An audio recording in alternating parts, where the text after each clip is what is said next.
רוקחת תבשיל מסובך, צירים ועוד צירים, לא רואים אותם מרוב כלים.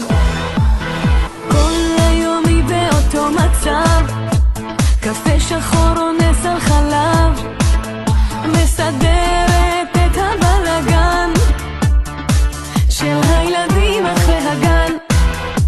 וזה כל מה שהיא עושה, אשת חיל הרוסה.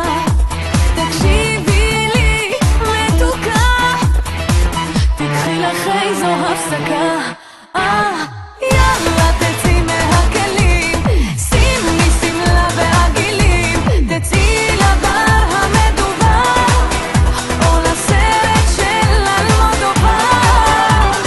יאללה תצאי מהכלים, שימי שמלה ועגילים, תצאי לקניות עם ירון שרק עכשיו יצא מהארון.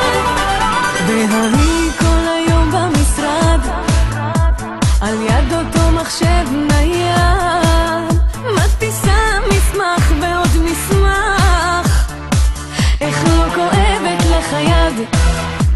הטלפון לא מפסיק, והבוס הזה כל כך מציק, עוד סימן שאלה ועוד פסיק. תגידי לי אולי מספיק די?